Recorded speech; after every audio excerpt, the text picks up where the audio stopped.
belangrik vir ons in die provinsie, in die Wes-Kaap, vir ons ekonomie.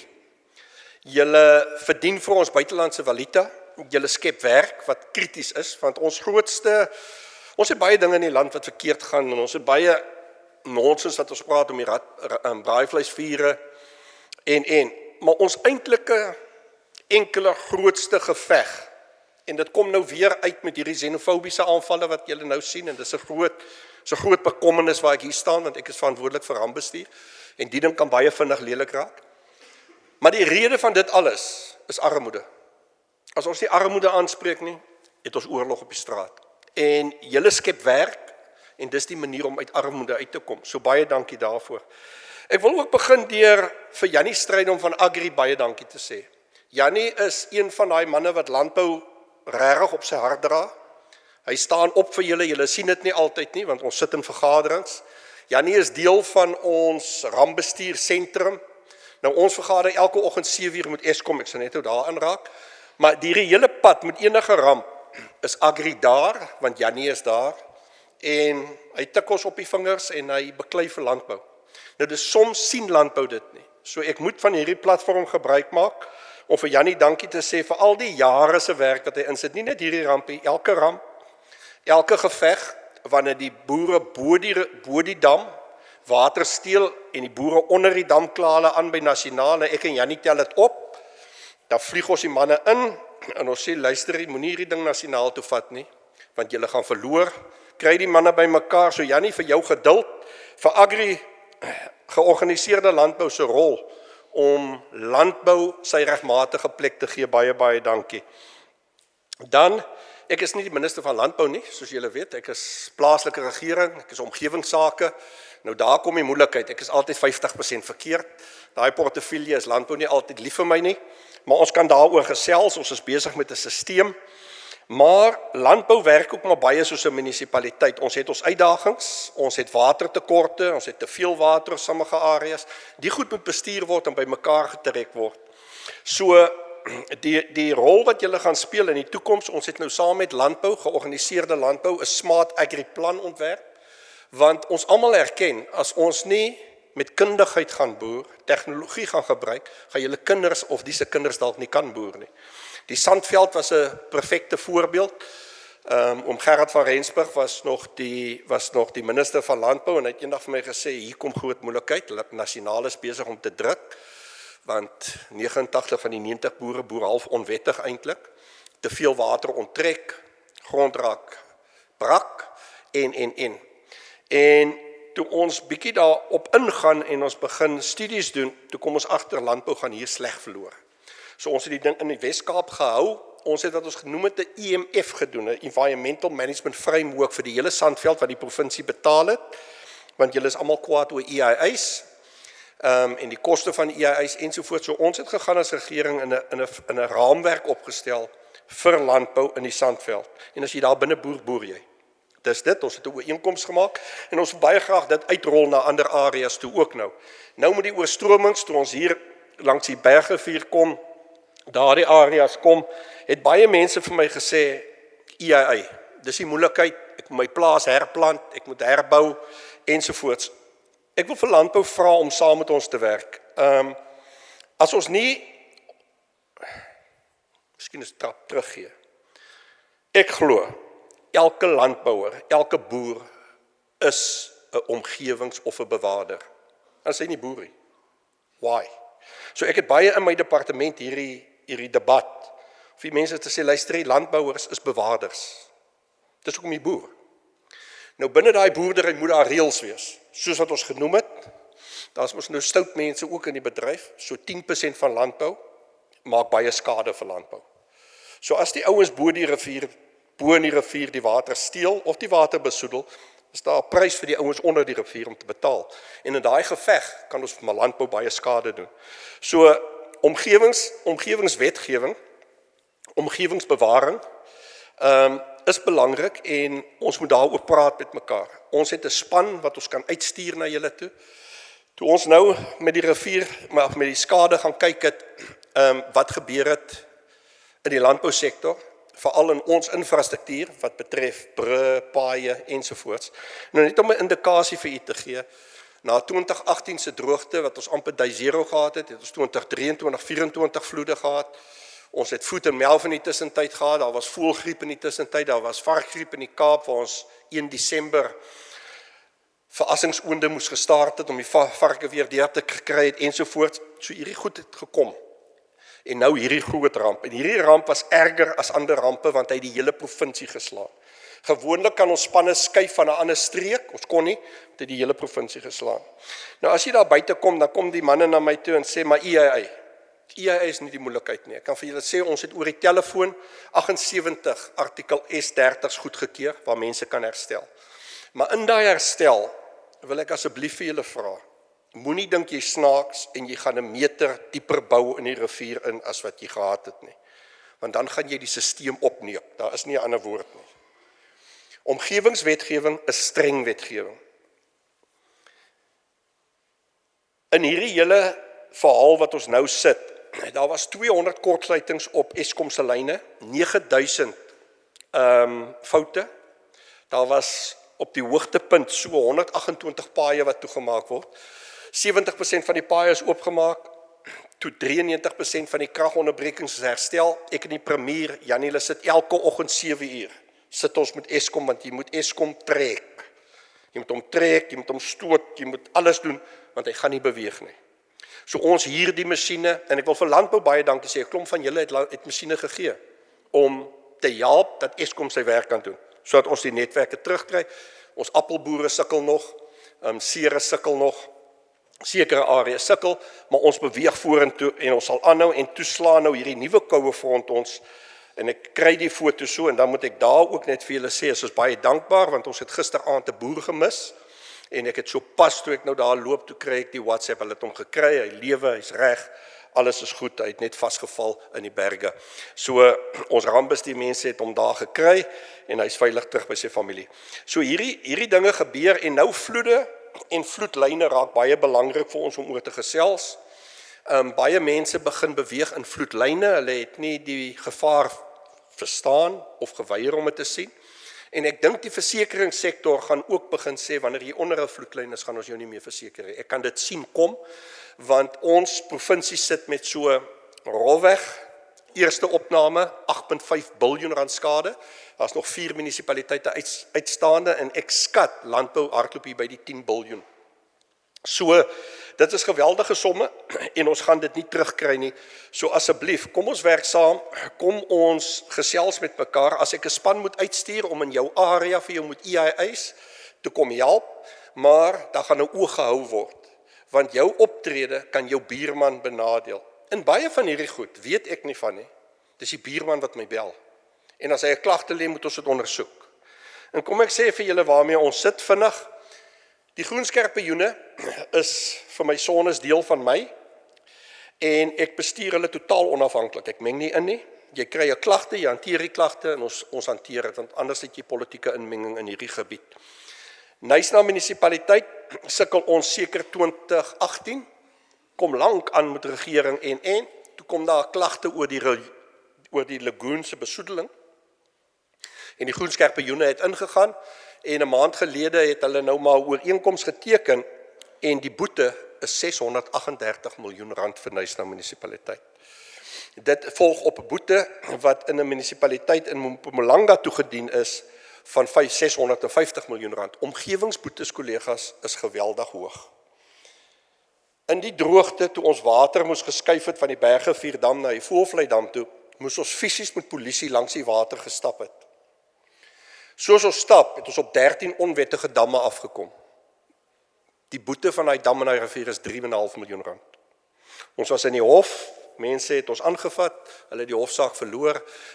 Die omgewingswetgewing is baie streng. As julle vra oor omgewingswetgewing, ek het 'n baie kundige span, ek het 'n span wat nie kwaad is vir landbou nie, maar laat hulle met julle landbouverenigings kom praat, dat ons die stelsel daar sit, want wat julle van my verwag is vinnige besluite. Dat ons vinnige besluite neem, dat ons kyk waar kan ons landbou se hand vat, want jy kan ook nie 500 000 rand vir 'n EIA betaal, net om jou toestemming te gee om te boer nie. So laat ons hierdie goed reg kry, dat ons hierdie goed in stelsels inkry. Die provinsie se waterplan is een van ons groot uitdagings. Ons het 'n langtermyn waterplan op die tafel gesit.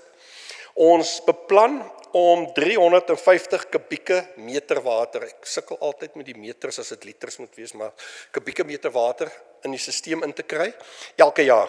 En dis my teiken wat die premier vir my daar gestel het. Ons gaan 40 miljoen kubieke meter water bespaar. Dit is met munisipaliteite besparing, want as die huishouding bespaar, het ons meer water vir landbou. Dis maar die hele konsep. Ons plan is om waterverliese te beperk tot onder 25%.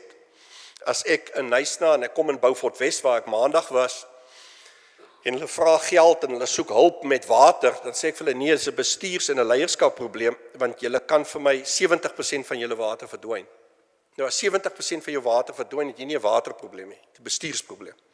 So ons moet hierdie goed regkry, so ons moet al ons munisipaliteite, die eerste teiken is 25%, Swartland Hartbeespoort klaar op 15%, ek dink Drakensberg is hier by 18%, so daar is goeie munisipaliteite wat reeds ver onder daardie take is. En dan wil ons volgende teiken is om natuurlik kwaliteit water van te praat, en dis die blou en die groen druppelwater, wat ons 95% van ons huishoudings op 80% waterkwaliteit wil kry. Ons weet ons moet dit regkry en ons sal dit doen. So vriende, weer eens, baie dankie vir al die harde werk wat julle insit om ons provinsie te help bou.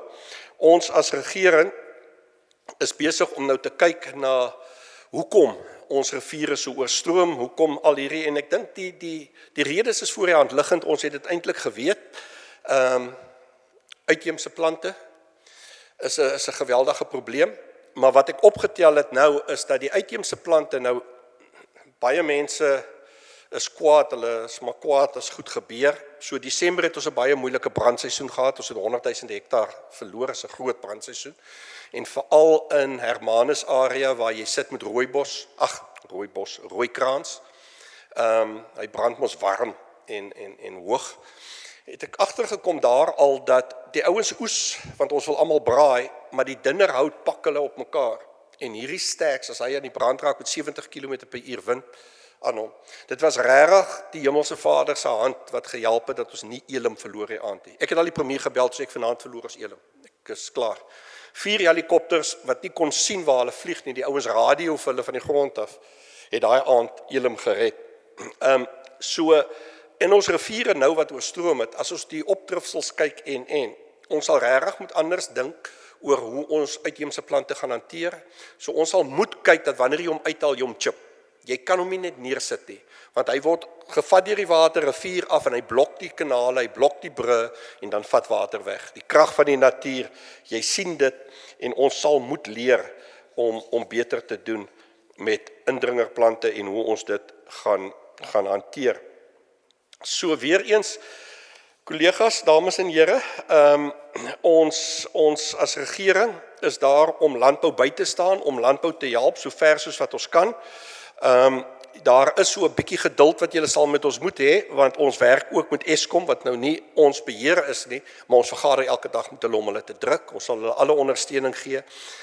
Ons infrastruktuur gaan ons moet anders oor besluit, ons sal ook moet besluit om anders te bou. Nou hier is twee kragte wat teen mekaar is, wat eerstens wil ons oopmaak so vinnig as moontlik, sodat daar toegangsroetes kan wees, maar tweedens, as ons net herbou, wat ons verlede week herstel het in Garden Route in George, verspoel vandag en môre.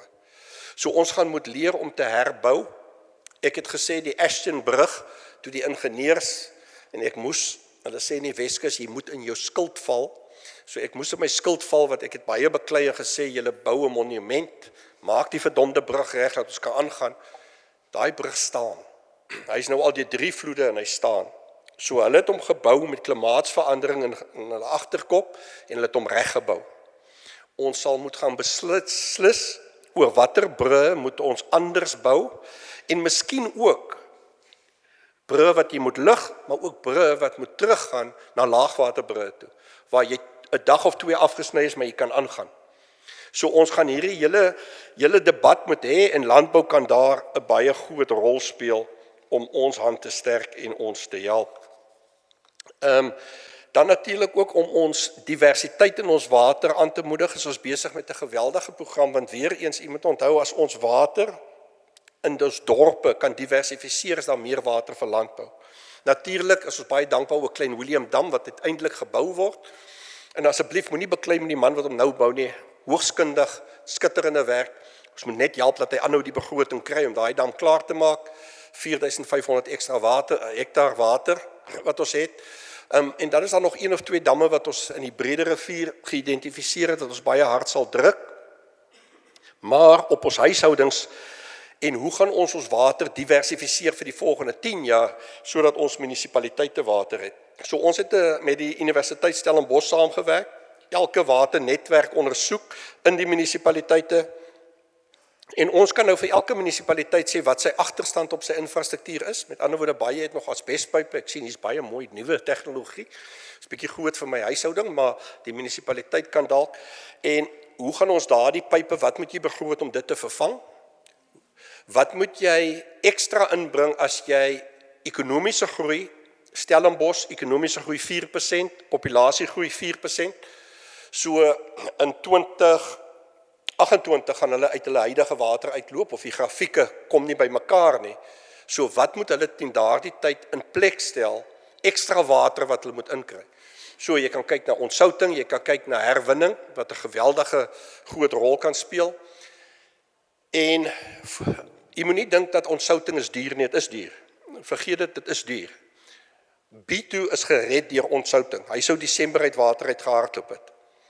'n Ontsoutingsaanleg wat vir jou 2 miljoen liter water gee 'n dag, klein aanleg, maar hulle bestuur hom goed, en jy sit dit in die totale mengsel van water, dan is hy bekostigbaar, want dan het jy water. En die huishoudings het water, dan het jy ander water vir landbou. So ons kyk daarna, Karoo kyk ons natuurlik na ondergrondse water, ons het geohidroloë wat in die Karoo werk, ons het 'n lekker groot sterk waterbron gekry, maar ek mag hom nie gebruik nie, want hy lê in die Karoo Nasionale Park. So ons het in Oudtshoorn, gaan ons in die aquifer in, en weer eens, as jy daar speel, as jy in die aquifer gaan speel, moet jy beste tegnologie en kundigheid hê, want ons kan nie die aquifer verloor nie, ons kan nie die aquifer seermaak nie. Maar die alternatiewe bronne is daar, die planne is daar, ons lei nou 2 amptenare in elke munisipaliteit op, om die tegnologie agter die skerms te verstaan, sodat hulle die besluitnemings kan help om die regte besluite te neem. Klimaatsverandering, kollegas, gaan veroorsaak dat ons meer gereeld handel met droogtes en vloede. Die een ou het vir my gesê, minister, ek weet jy bid vir water, maar kan ons nie alles gelyk kry nie asseblief. So ja, as hy beter versprei word sal dit, maar dit is die probleem met klimaatsverandering. Ons gaan nie noodwendig minder water kry nie, maar ons gaan water kry gelyk. Ons gaan alles op dieselfde tyd kry. Wat natuurlik ander geleenthede of ander debatte oopmaak, want in ons damsisteem, in Theewaterskloof damsisteem, is die 3de grootste waterverbruiker verdamping. So toe ons in 'n droogte in hardloop, wat het ons gered? Die ingenieurs het ons gered, want ons kan ons water geskuif het. Ons het water gespomp na Upper en Lower Steenbras, wat kleiner damme is. As jy verby Theewaterskloof gery het, sou jy gesien het, hulle het fisiese dam binne in die dam gemaak om die oppervlakte te krimp. En dan die ander een wat ons gered het, ons kan water skuif tussen ons damme. Ons kan water skuif tussen die damme, en daardie stelsel het ons 30 dae gekoop. En 30 dae in 'n droogte is baie lank. Ek wil afsluit deur vir landbou te sê, vir elke boer wat hier is, te sê baie dankie. Dankie dat julle produseer, dankie dat julle belê, dankie dat julle werk skep, dankie dat julle aanhou boer, selfs onder baie moeilike omstandighede.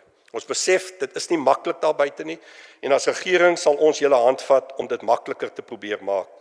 Julle help ons met ons uitvoermarkte, julle help ons om landelike dorpe aan die lewe te hou, en daarvoor skuld regering julle 'n baie groot dankie. Mag dit 'n baie goeie seisoen wees vir elke boer hier, en mag die reën op die regte tyd val. Baie dankie.